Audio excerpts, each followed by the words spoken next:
Hey there, subscribe to my channel, and also press this bell icon so you never miss any new updates, cause whenever we upload new video you will get a notification on your phone. The test is in 4 parts, Part 1, Part 2, Part 3, and Part 4. Now look at Part 1. Part 1. 1. You will hear 3 conversations. The first and the third between 2 students, and the second between a student and a clerk. First, you have some time to look at questions 1 to 5.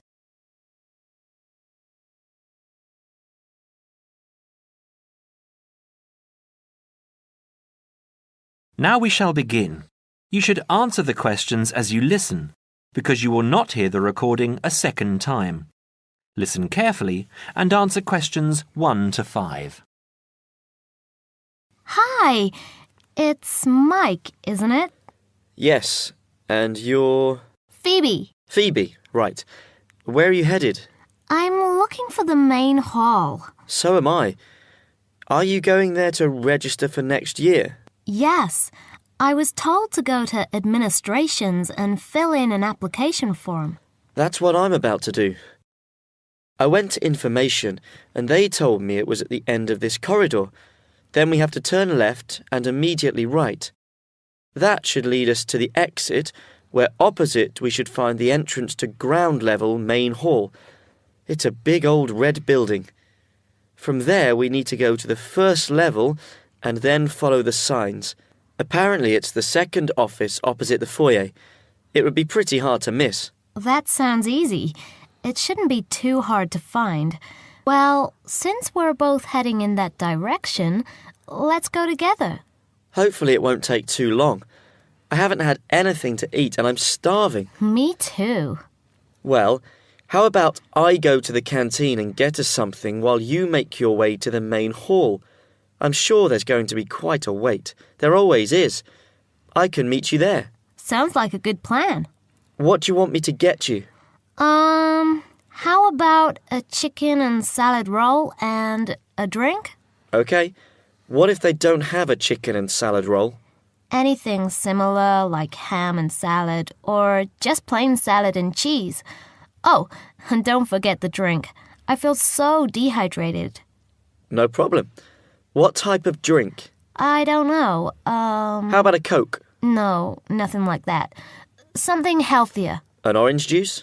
They're usually full of sugar unless you get it freshly squeezed. Water? Yes, that's perfect. Here, take £2. That should cover it. If it's more, I'll give it to you when you get back. I only have a 20, and you know that they get cranky if you give them large notes. Okay. See you in 5 minutes. Before you hear the rest of the conversation, you have some time to look at questions 6 to 10.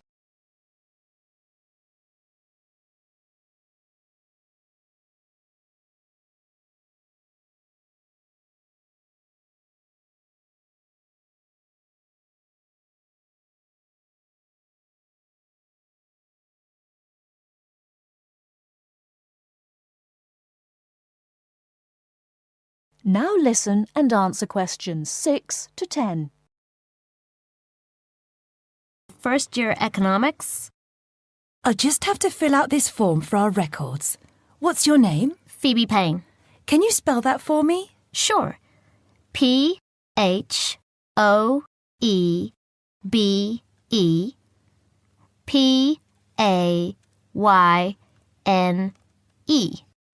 Your address? 6 Wainwright Avenue. That's W-A-I-N-R-I-G-H-T,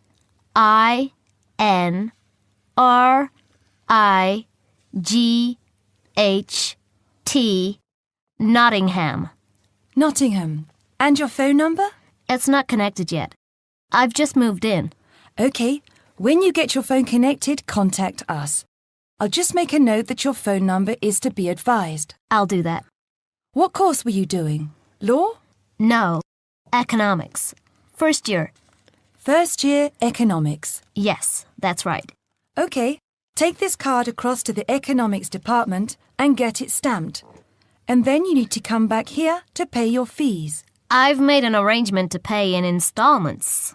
Do you have any documentation verifying that? Yes, I have a statement from administration. Okay, when you return, we'll have a look at it. Thank you very much. Here you are. It was quicker than I thought, but I have to get this card stamped and return here to organize my fees. That's good. It means that I won't have to wait long either.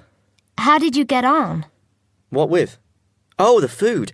Well, there wasn't much left, so I got you a cheese and tomato sandwich and water. That's fine. Do I owe you any more? No, I need to give you back £3. But I only gave you 2. Oh, yeah. I thought you gave me a £5. OK, so we're square.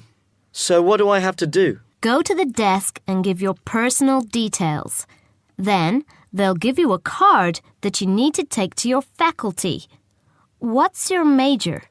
Environmental science. Okay, so you'll have to take the card to the environmental science faculty and get the card stamped, return to administration in the main hall, and organize your fees. And that's it? Yes, that means you're registered. Then we receive a letter with the details of our course where we'll be informed to go to the notice board or online to find out when and where our lectures are. OK. Let's have this bite to eat first. That is the end of part 1. You now have half a minute to check your answers.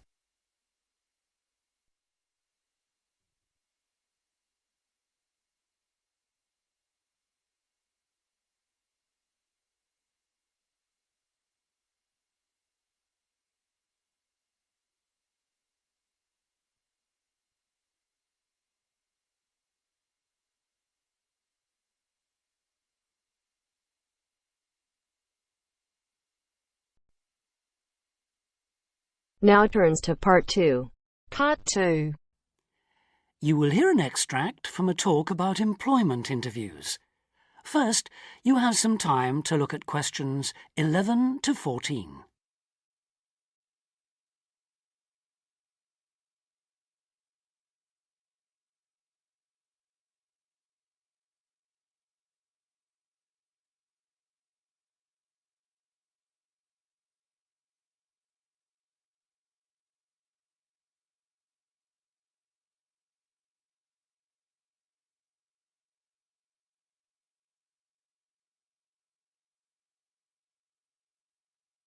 Now listen carefully and answer questions 11 to 14.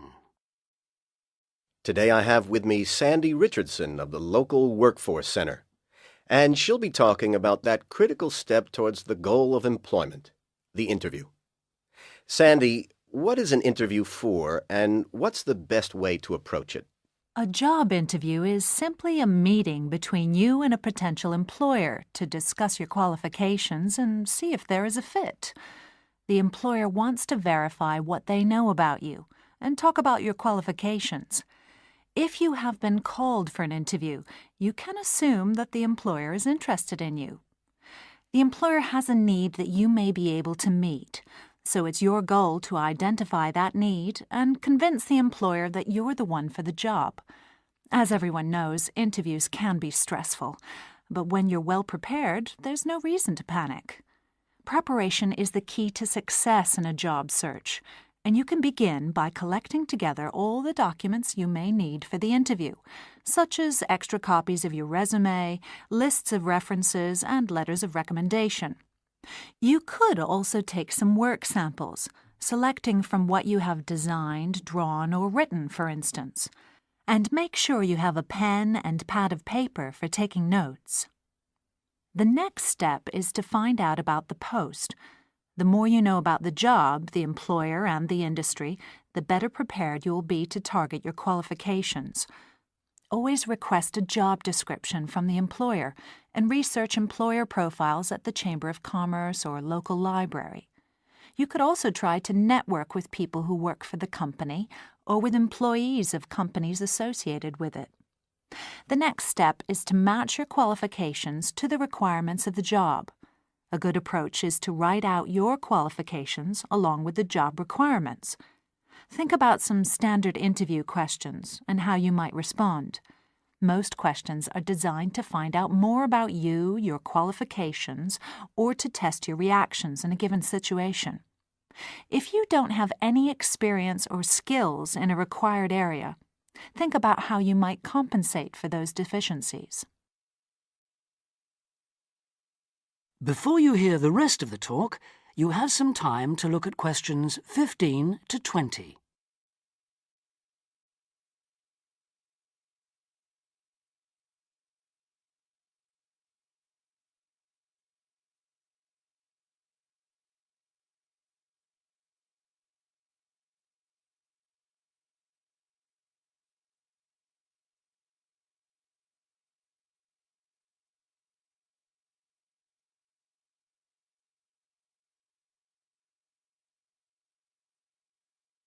Now listen and answer questions 15 to 20. During an interview, it's important that you be yourself. Get a good night's sleep and plan your travel to be there in plenty of time so that you're not arriving out of breath with 30 seconds to spare. Don't, though, present yourself for the interview too early, 10 minutes at most. In the interview, listen carefully to each question asked. Take your time in responding and make sure your answers are positive. It's important to express a good attitude and show that you're willing to work, eager to learn, and are flexible. If you are unsure of a question, don't be afraid to ask for clarification. In fact, it's sometimes a good strategy to close a response with a question for the interviewer. In general, focus on your qualifications and look for opportunities to personalize the interview. Briefly answer questions with examples of how you responded in comparable situations, from either your life or previous job experiences. Something you should avoid are yes or no responses to questions, but don't dwell too long on non-job related topics. Use caution if you are questioned about your salary requirements. The best strategy is to avoid the question until you have been offered a job. Questions about salary asked before there is a job offer are usually screening questions that may eliminate you from consideration, so be warned. On the other hand, it isn't inappropriate to show your enthusiasm if your first impressions of the interview and of the employer are good ones. So, if the job sounds like what you are looking for, say so. Keep in mind that the interview is not over when you are asked if you have any questions. Come prepared to ask a couple of specific questions that again show your knowledge and interest in the job. Close the interview in the same friendly, positive manner in which you started. When the interview is over, leave promptly. Don't overstay your time. Think about the interview and learn from the experience. Evaluate the success and failures. The more you learn from the interview, the easier the next one will become. You'll become much more confident. To close, here are a few more tips. First, maintain good eye contact throughout the interview and be aware of nonverbal body language. Second, dress a step above what you would wear on the job. Go to the hairdressers, have a shave, etc. Remember that your appearance is a key indicator of whether you have the right attitude, so it can pay to give some thought to how you look. And finally, don't be a clock watcher. That is the end of part 2. You now have half a minute to check your answers.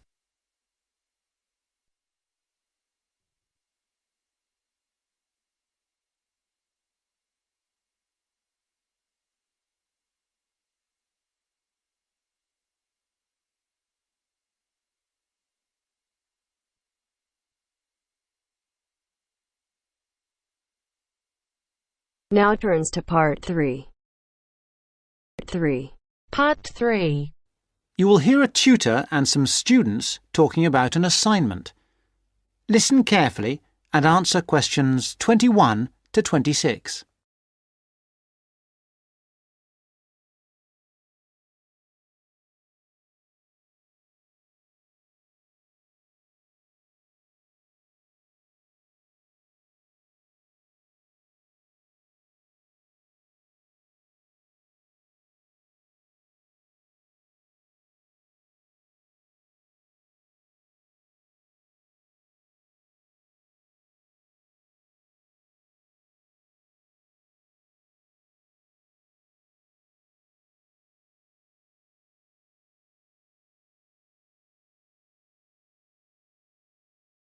Come in. Sit down. Good to see you. Hello. Hello. Now, this assignment. The best thing we can do, I think, is to think how we can approach it. The main point is to investigate television, but not what's happened in the past. I was thinking that it would be necessary to go over the new media first, and then... Yes, that's a way to make a start, but you need to do that quite briefly. But it's quite a complex topic. Yeah, I agree, but the emphasis must be on the future development of television as a cultural phenomenon. Yes. I've been reading the talk by Ashley Highfield. All right, and what do you take from that? What are the things that are competing with television? Well, to start with, there is the games console.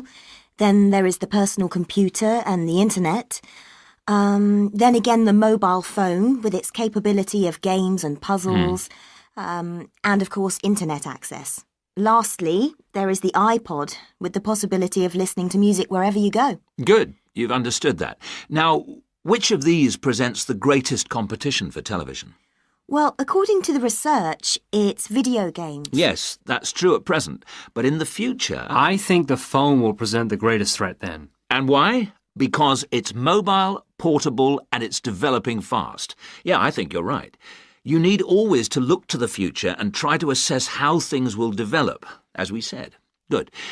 Now, you need to move on to the new social trends in connection with television. Is one of them the idea that programmes might become shorter and shorter? Ah, yes. The average programme might be 10 minutes. Or even less. Just mini-programmes, say 4 to 5 minutes long. Now, do you think you can get access to all the materials you need? The problem at the moment is the library. Oh, yes? What's happening there? There's a tremendous amount of noise because of the new extension they are building. It's quite impossible to work there. They are stopping work for a week next week, I believe, and then all the sections will be open. There's a hold-up because some roof tiles have not arrived, so there'll be peace for that week. But then after that, the media studies section will be closed for a week, and all the noise and dirt will start up again. Yes, the sociology section will be open, and there's some good stuff there for you on this topic, and it's further away from the noise.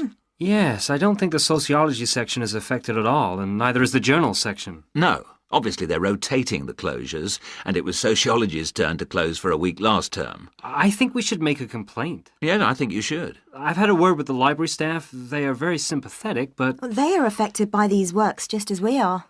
If I were you, I'd make a complaint directly to the premises committee. They only meet once a year, but in fact, I know they're having a meeting next Tuesday. You might like to make contact with them, but don't say that I suggested this. Yes.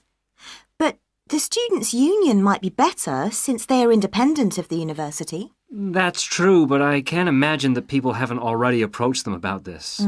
Let's try the premises committee. Good idea. Why not? OK. Now, don't forget I need a copy of your dissertations by email and 2 copies in print, that is, on paper. If you give the reprographics office 24 hours' notice, they'll make copies for you. And if you give them my details, they'll send those copies directly to me. They won't send copies to you, so you'll need to take your own copy personally from them. Good. Any questions? Before you hear the rest of the talk, you have some time to look at questions 27 to 30.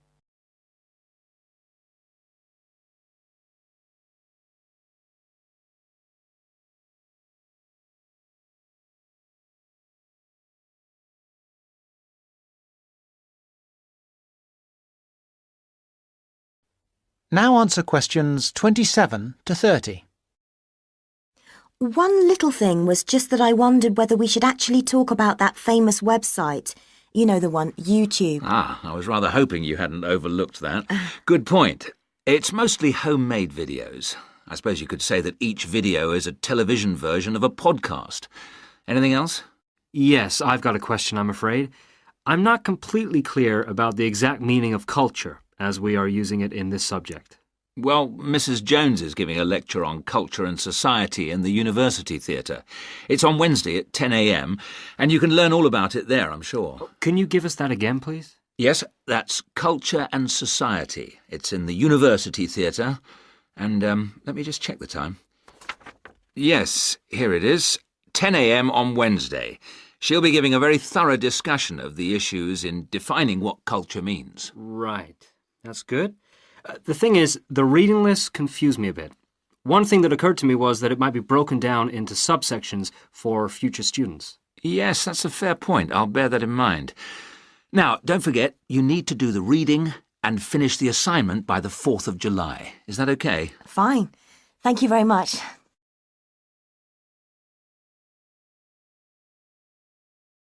That is the end of part 3. You now have half a minute to check your answers.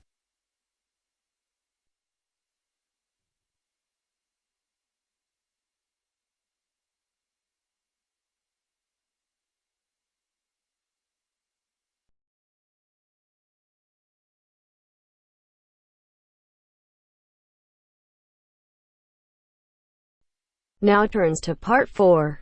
Part 4. Listen to the following talk between two friends and answer the questions with no more than 3 words.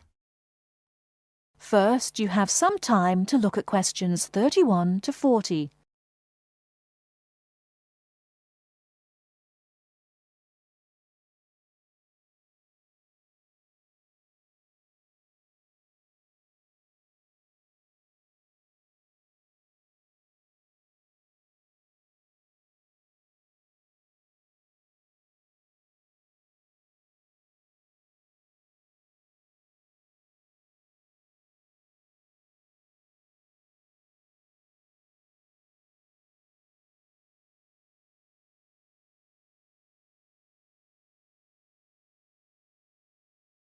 Now, listen carefully and answer questions 31 to 40. Do you know what, Tom? It won't be long before we'll all be travelling to space in a cable car. A cable car? What do you mean? A sort of skylift? Well, yes, I suppose so. You must be joking. Where on earth did you get that idea from? Oh, I've just been reading it in a book called Apes to Astronauts by Adrian Berry. He's the science correspondent of the Daily Telegraph, so he should know what he's talking about. He says, wait a minute, I've got it here, page 28. A cable car to the heavens. Oh, honestly, Jane, you surely don't believe all that stuff you read in those sci-fi books? It's not science fiction, it's a fact. Hang on, I'll read you what he says. The space writer Arthur C. Clarke, to whose inspiration we owe the communications satellite, recently outlined a proposal for a new means of space travel, which, he admitted, is so outrageous that many of you may consider it not even science fiction, but pure fantasy. Shall I go on? No, just tell me how he thinks it could be done. Well, it sounds quite simple, really. One end of a cable, 23,000 miles long. How long? 23,000 miles. Do listen. One end of a cable, 23,000 miles long, would be attached to a point on the Earth's equator, and the other to a satellite in geostationary orbit. So? The cable would be absolutely tight between the 2 points, and the elevator would travel up and down, carrying people and freight. According to Arthur Clarke, it's the only way to travel in space without using rocket engines, which would make it much more economical. I wonder if it would be more comfortable. It sounds pretty uncomfortable to me, and heaven knows what speed it'd be travelling at. What would happen if the cable broke? Oh, he explains all that. Apparently, the most likely place for it to break would be at or near the ground. And if that happened, it wouldn't fall down, it would fall upwards. Upwards? Yes, I suppose it would. Yes. Sounds funny, doesn't it? Something falling upwards.